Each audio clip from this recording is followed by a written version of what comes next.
تک پیار ہے بابا فرید صاحب سے, بڑا میرا درد ان کے ساتھ. اور میں جتنا اس صوفی کو پڑھتا ہوں کم ہی لوگوں کو میں نے پڑھا ہے. حضرت بابا فرید کے پیر اور خواجہ معین الدین صاحب کے خلیفہ, کیا نام ہے؟ خواجہ قطب الدین. مکتب میں پڑھنے گئے نا پہلے دن, 4 سال کی عمر تھی, تو قاری صاحب نے الف با تا سا پڑھایا تو انہوں نے 15 سپارے قرآن پاک کے سنا دیے. تو کہنے لگے بیٹا تجھے کیسے آئے؟ کہنے لگے میری اماں 15 سپاروں کی حافظ ہے, وہ سارا دن قرآن پڑھتی رہتی تھی, مجھے سن سن کے یاد ہو گیا ہے. یہ بالا نگالا یاد ہو سکدیاں نے, تو قرآن پاک بھی یاد. اللہ خیر کرے, شرط یہ ہے کہ ہم گھر میں قرآن پڑھیں, بچوں کو سن سن کے بھی یاد ہو ہی جاتا ہے. خواجہ قطب الدین اتنا عروج پایا اس شیخ کامل نے کہ وقت کا بادشاہ بھی مرید ہو گیا. سلطان شمس الدین التمش مرید تھا, دلی کا بادشاہ بھی مرید تھا, اجمیر کا بادشاہ خواجہ معین الدین صاحب کا مرید نہیں ہوا, نہ پاک پتن کا بادشاہ بابا فرید کا مرید ہوا. لیکن خواجہ قطب صاحب کو اللہ نے یہ عظمت بھی دی, یہ شان ہے نا. اگرچہ صدقہ سارا خواجہ معین الدین کے قدموں کا ہی تھا, لیکن دلی کا بادشاہ مرید ہوا, اور اتنا اعلیٰ مرید ہوا کہ جب خواجہ قطب الدین صاحب کا وصال ہوا تو 3 شرطیں لگائی تھی. فرمایا میرا جنازہ وہ پڑھائے, جب سے توبہ کیا پھر اس کا سینے بد حرام کے لیے نہ کھلا ہو, اور جب سے توبہ کیا پھر لقمہ حرام اس کے گلے سے نہ گزرا ہو, اور جب سے توبہ کیا پھر کبھی نماز تہجد بھی قضا. بڑے بڑے صوفی میری طرح کے گردن جھکا کے کھڑے ہو گئے. 7ویں صف سے دلی کا بادشاہ نکل آیا, کہنے لگا پیرا ساری زندگی میں نے پردہ داری سے عبادت کی تھی, تو جاتی دفعہ مجھے بے نقاب کر گیا ہے.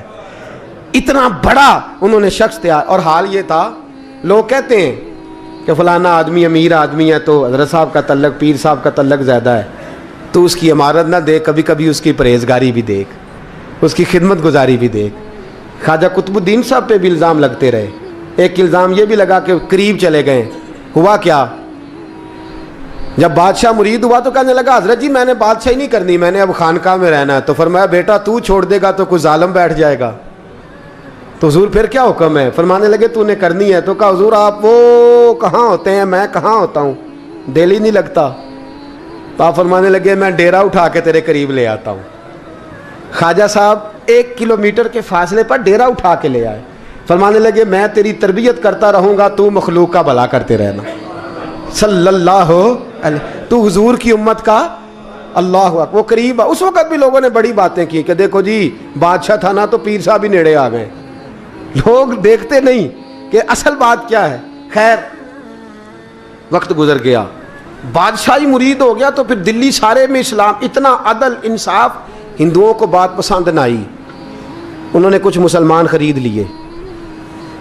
سلطان شمس الدین التمش بیٹھا ہے دربار میں, جاگ رہے ہیں نا آپ لوگ, سب کہیے صلی اللہ علیہ. بڑی غور سے سننے والی بات. ایک دن سلطان شمس الدین تمش دربار میں بیٹھا ہے, قاضی عدالت بھی بیٹھے ہیں, مقدمات سنے جا رہے ہیں. باہر سے رونے کی آواز آنے لگی, چیخنے چلانے کی. بی بی بیان کر رہی, کیا ہو گیا کیا ہو گیا.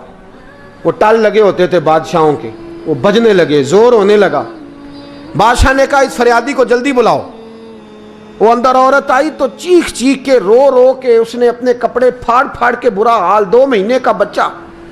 لوگ اس کی آہو زاری پر اس کی طرف متوجہ. بی بی کیا ہوا, پانی پلاؤ, بٹھاؤ, یہ کیا ہو گیا. کہنے لگی لٹ گئی, عزت برباد ہو گئی, تباہ کر دی گئی. میں کیا ہوا؟ کہنے لگی بادشاہ ایک شخص میرا غیر شرعی خامند بنا, پھر مجھے حمل ہوا, پھر میری گود میں یہ بچہ ہے 2 مہینے کا. اب گئی ہوں تو وہ کہتا ہے کہ میرا تو تیرے سے تعلق ہی کوئی نہیں. بادشاہ کہنے لگے یہ سلطان شمس الدین تمش کی جگہ ہے, اور میں نے رسول اللہ صلی اللہ علیہ وسلم کے دین کے مطابق حکومت استوار کی ہے. کون ہے جو تیرے ساتھ؟ ابھی گردن نہ کاٹ دوں گا, بات کر کون ہے. کہنے لگی تو کچھ بھی نہیں کرے گا, کوئی کچھ نہیں کر سکتا. لوگ کلمے چھوڑ کے بیٹھ گئے, توجہ ادھر ہو گئی. پراپوگنڈے بڑا اثر کرتے ہیں معاشرے پہ. رنگ ایسا عجیب ہے, انداز ایسا عجیب ہے. فرمایا بات تو کر. اس عورت کی آواز گونجی تو حالات ہی خراب ہو گئے.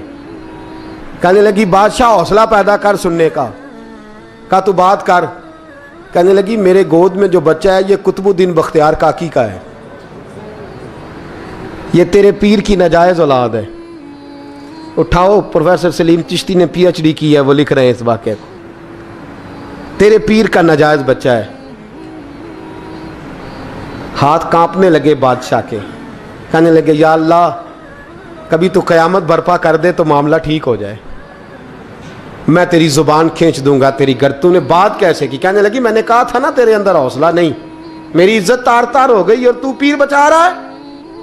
اللہ اکبر۔ سلطان شمس الدین تمش آسمان کی طرف دیکھ کے کہنے لگے مولا مجھ مجرم کو جس کی برکت سے اٹھا کے تو نے مسجد میں پہنچایا، آج مجھے تو نے کس امتحان میں ڈال دیا؟ یہ کیا رنگ تو نے زندگی کا بنایا ہے؟ کہنے لگی بلا اسے، اڑاب گردن۔ اللہ اکبر۔ خواجہ قطب الدین بختیار کاکی، ذرا اس جگہ پہ اپنے آپ کو کھڑا کر کے دیکھ میرے دوست، جو شخص دلی کے بازار میں نکلے تو دکانیں بند ہو جائیں، عورتیں گھروں میں گھس جائیں، جس کے نام پر چرچے ہوں دین کے، وہ شخص لاٹھی ٹکاتا ٹکاتا، عرس منانے آسان ہے، ڈھول ڈمکے کر کے گھروں کو جانا آسان ہے، پر ذرا ان کی راہوں کا مسافر تو بن انہوں نے انداز کیا اختیار کیا۔ حضرت خواجہ قطب الدین بختیار کاکی، خبر پھیل گئی، اتنی شہرت پاکیزگی کی نہیں ہوئی تھی جتنی اس جرم کی ہوئی۔ لاٹھی ٹکاتے ٹکاتے جب پہنچے نا بادشاہ کے دربار میں، بادشاہ اٹھنے لگا، قاضی اٹھنے لگا، لوگ اٹھنے لگے، تو قطب الدین بختیار کاکی کی آنکھوں میں آنسو آئے، مانے لگے بیٹو بیٹھ جاؤ، آج میں پیر بن کے نہیں آیا، میں مجرم بن کے آیا۔ اور کہا میرے مالک کا انصاف بھی دیکھو، دلی کا پیر آج دلی کی عدالت میں اپنے نا کردہ جرم کی صفائی دینے آیا ہے، بڑی لاٹھی پہ ٹیک لگائی، دلی کی گلیاں بھی روتی ہیں کہ یہ کیا رنگ، اللہ یہ تیرا کیا رنگ ہے، یہ تے میں گڈی تے ہاتھ ڈور سجن دے، او جے سونا ہی میرے دکھ وچ راز تے میں سکھ نو چلے ڈاواں، پر یار فریدا کدی بل پہ سونا، یار فریدا جے کدی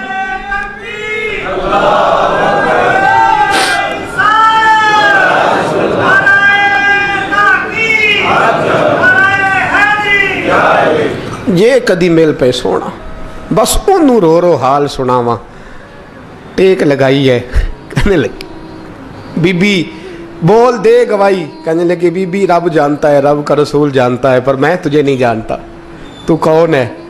کہنے لگی اچھا وہ لوگوں کو بھیج کے تہجد کے بہانے پچھلے دروازے مجھے اندر بلانا، رب تیرا بھول جانا، پھر رونے لگی، پھر مکر کرنے لگی۔ مجھے بتائیے ایسا کوئی مقدمہ ہو تو لوگ کیا کہتے ہیں؟ یکدم حالات بدلتے ہیں کہ نہیں بدلتے؟ دلی کا ماحول ہی بدل گیا، سارا رنگ ہی بدل گیا۔ عورت تو ہندو تھی، اس نے تو جھوٹ موٹ کے کلمے بھی پڑھ رکھے ہیں۔ اللہ اکبر۔ خواجہ صاحب پوچھتے ہیں گواہ ہے کوئی تیرے پاس؟ تو 4 کلمہ پڑھنے والے کھڑے ہو گئے۔ اللہ کرے کلمہ پڑھنے والے بکا نہ کریں، آمین تو کہیں۔ وہ کھڑے ہو کے کہنے لگے ہاں ہم نے آتے بھی دیکھا ہے، جاتے بھی دیکھا ہے۔ خواجہ قطب الدین صاحب نے نظر عثمان کی طرف اٹھائی، کہنے لگے اچھا جو تیری مرضی، میں گڈی تے ہاتھ ڈور سجن دے، وہ جنج رکھے اونج رہنا ہے، واجب نہیں وچ شریعت مندہ خسم نو کہنا۔ کہنے لگے سلطان یار ایک رات کی مہلت نہیں دے دیتا؟ میں سویرے سلطان بھی رو پڑا کہ پیر صاحب میں نوکر اور میں مولتے، اچھا حضور جیسے مرضی۔ باہر نکلے، خادم کہنے لگا حضور سواری پہ بیٹھ جائیں، وہ مانے لگے نہیں یار آج پیدل جانا ہے، اس دلی کے چونکوں نے مجھے بڑی سلامیاں دی ہے، ذرا میں دیکھوں تو صحیح دلی کے بازار میری رسوائی پہ کیا کہتے، مجھے ذرا یہ پتھر بھی کھانے دے، ان کا ذائقہ بھی۔ پیدل گئے، دنیا سو گئی تو دلی کے بادشاہ نے اجمیر کی طرف منہ کیا، خواجہ معین الدین حیات تھے، بے خبر ہو جو غلاموں سے وہ آقا کیا ہے، بے خبر ہو جو غلاموں سے وہ منہ کیا۔ کہنے لگے معین الدین میں کوئی لوارس تو نہیں نا، میں کوئی لوارس ہوں کہ یہاں جو میرے ساتھ مرضی ہو جائے؟ تیری مجبوریاں درست، مگر تیرا وعدہ تھا ساتھ دینے کا، وقت آیا ہے، میں کوئی لوارس نہیں کہ اب تو اجمیر میں بیٹھا رہے۔ اور میں دکھ سارا اکیلے برداشت کروں. بڑھاپے کا مجھے بھی پتہ ہے, کمزوری کا مجھے بھی پتہ ہے, ذوف کا مجھے بھی پتہ ہے, پر تتی تھوڑے تھکڑے خاندڑیاں, میں بھی تو تیرے نام تو مفت بھی خاندڑیاں. مجھے بھی تو پتہ ہے نا, منم غلام نے علی حیدریم قادریم تمز احمد رضا خامی زنم. میں نے بھی تو اپنا نام نہیں نا جپا, تیرا ہی جپا ہے ساری زندگی. یہ لفظ کہے, کہتے میں رویا. آنکھ لگی تو حضرت خواجہ معین الدین صاحب خواب میں ملے. کہنے لگے قطب الدین میرا انتظار کرنا, میں پہنچ رہا ہوں. میرا انتظار کرنا, میرا انتظار. کیا کہا میاں صاحب نے؟ کہتے ہیں مالی دا کم پانی دینا, پھل کچے ہون یا پکے, اے پیر مرید دے سر تے ہی رہندا ہے, جھوٹے ہون یا سچے. میں آیا, فکر نہ کرنا. حضرت سویرے اٹھے, پھر گئے عدالت. پھر کہا نہ بھائی پروٹوکول, مجرموں کا پروٹوکول نہیں ہوتا, میں اکیلا جاؤں گا. جس کے آگے پیچھے نعرے ہوتے تنے تنہا. 2-4 منٹ زیادہ لے لوں آج آپ حضرات. کہتے میں پہنچا عدالت, اور جا کے جب کہا نا کہ ہاں جی حضور بتائیے, گواہ بھی خلاف ہے, مقدمہ بولیں, تو کہنے لگے مجھے میرے شیخ نے حکم دیا ہے کہ میرا انتظار کرنا. پھر وہ جو باتیں کرنے والے تھے کہنے لگے جی کون گیا تھا اجمیر, کون آیا ہے وہاں سے, ہمیں روحانی باتیں نہ بتائی جائیں. یہاں سے تو ایک دن میں پہنچا نہیں جا سکتا, ٹرین بھی 36 گھنٹے لیتی ہے دلی سے جانے میں. تو کہا یہ کیسے ہو سکتا ہے, کوئی رات کو رات آپ کو خبر ہو گئی, آپ کیس کو لمبا نہ کریں. بادشاہ مرید ہے, لگتا ہے کہ یہ راتوں رات بھگا دے گا پیر کو. اتنی باتیں خواجہ صاحب نے سنی. جب بے گناہ آدمی کو یہ باتیں سننی پڑتی ہیں پھر دل بڑا ٹوٹتا ہے, پھر بڑی تکلیف ہوتی ہے. حضرت کہنے لگے یارو تمہاری مرضی. شمس الدین تمش کی آواز گونجی, فرمایا جیسے انہوں نے کہا ویسے کیا جائے گا. 3 دن کے لیے عدالت برخاست کر دی جاتی ہے. چیم گوئیاں ہونے لگی, پھبتیاں کسی جانے لگی. تیسرے دن شام کا وعدہ تھا, چوتھے دن عدالت جانا تھا. قطب الدین بختیار کاکی کے پاس لوگ آ کے افسوس کرتے تو آپ بولتے نہیں. یہاں تو لوگ صفائیاں دیتے بولتے نہیں. فرماتے یار میں گڈی تے ہاتھ ڈور سجن دے, وہ جینج رکھے, میں اونج ہی رہنا ہے, جیسے اس کی مرضی ویسے. جیڑیاں گڈیاں آپ پہ اڈیاں ہو نہ چڑھن اونچائیاں, وہی گڈیاں اونچیاں اڈیاں جیڑیاں سائیاں آپ چڑھائیاں. فرمایا ٹھیک ہے جیسے وہ رکھے, میں راضی ہوں. اللہ اکبر.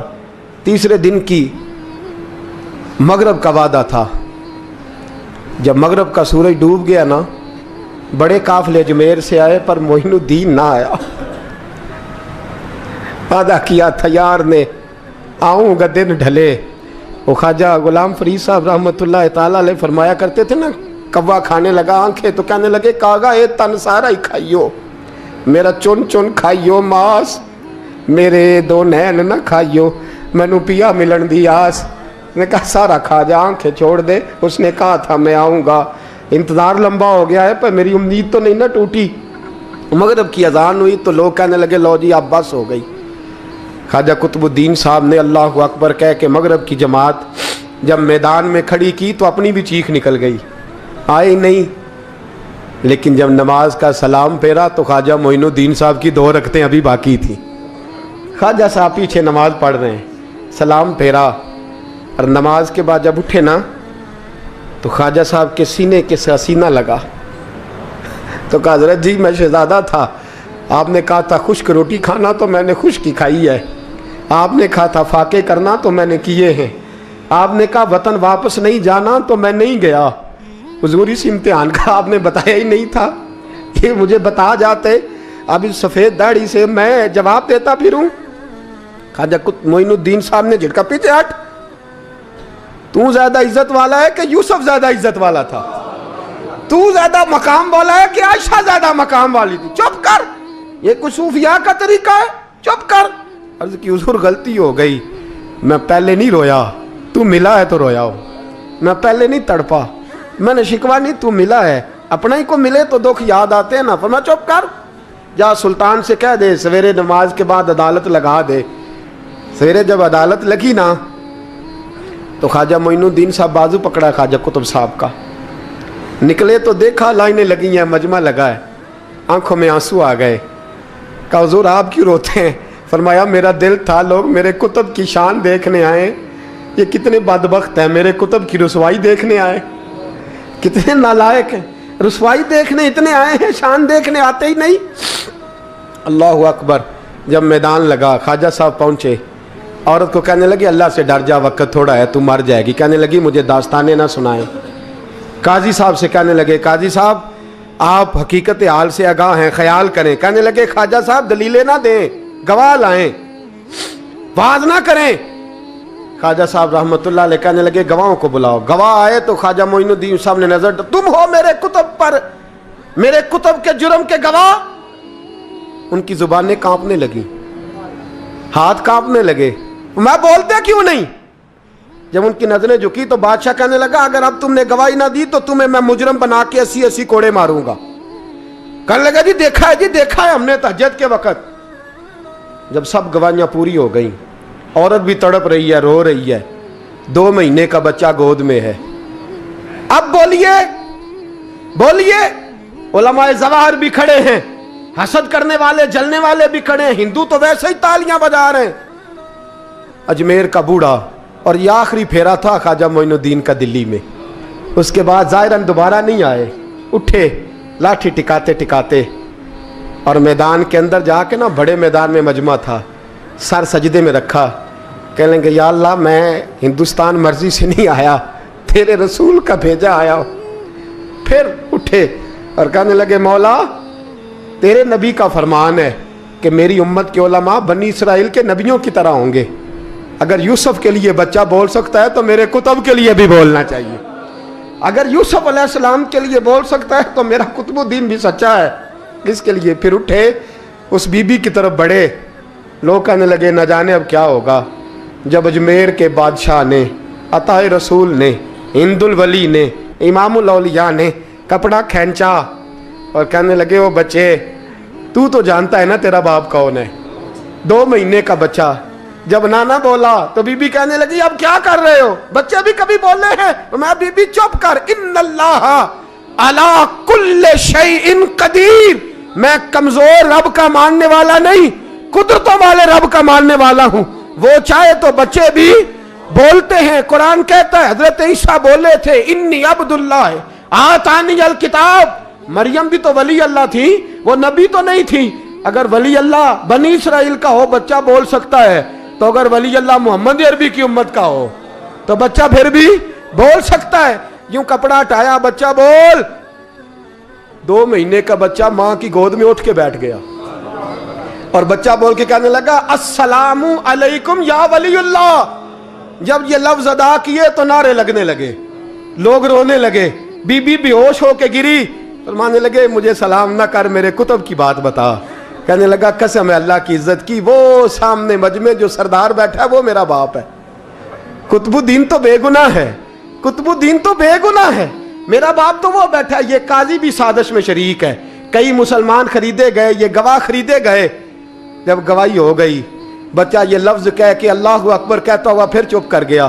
خواجہ قطب الدین صاحب کا بازو پکڑا، خواجہ معین الدین صاحب نے مجمع سے باہر نکلے، لوگ کہنے لگے حضور آپ کچھ بولتے نہیں۔ فرمانے لگے جس نے بولنا تھا وہ بول چکا ہے، جس نے بولنا تھا وہ جو جادو، وہ جو سر چڑھ کے بولے۔ فرمایا تم نے افواہوں پہ نظر رکھی اور میں نے اللہ کی قدرت پہ نظر رکھی، تم نے اس کے کردار کو جھنجھوڑا اور میں نے اس کے کردار کو تعمیر کیا۔ حضرت سلطان شمس الدین تمش بھی پیچھے دوڑے، کہا حضور کہاں لے جا رہے ہو؟ فرمایا کتب میرا ہے، میں جماہیر ساتھ لے کے جا رہا ہوں، اب میں نے اپنا بچہ تمہارے سپرد، اب میرے پاس رہے گا، تم نے ستایا میری اولاد کو، اب یہ میرے پاس رہے گا، میں نے نہیں تمہیں دینا۔ لوگ راہیں بچھا کے، نظریں بچھا کے بیٹھ گئے، پاؤں میں گر گئے، کہنے لگے حضور ہمارے لیے نہیں، رسول اللہ کے دین کے لیے، ہمارے لیے نہیں، تعمیر شریعت کے لیے، ادائے سنت کے لیے چھوڑ جائیے۔ خواجہ صاحب کہنے لگے قطب الدین جا، تجھے چھوڑ کے جاتا ہوں، اب قیامت تک کوئی تیری رسوائی کی جرت نہیں کر سکے گا۔ عزیز یاد رکھ، نہ افواہوں پہ لگا کریں، نہ کسی برادری، کسی قوم، کسی شخص کے بارے میں ایسی باتیں، یہاں تو لوگ گھڑ گھڑ کے چیزیں لاتے ہیں، گھڑ گھڑ کے چیزیں لاتے ہیں، اور جن کی ہیں ان کے پاس بڑے دلائل ہیں۔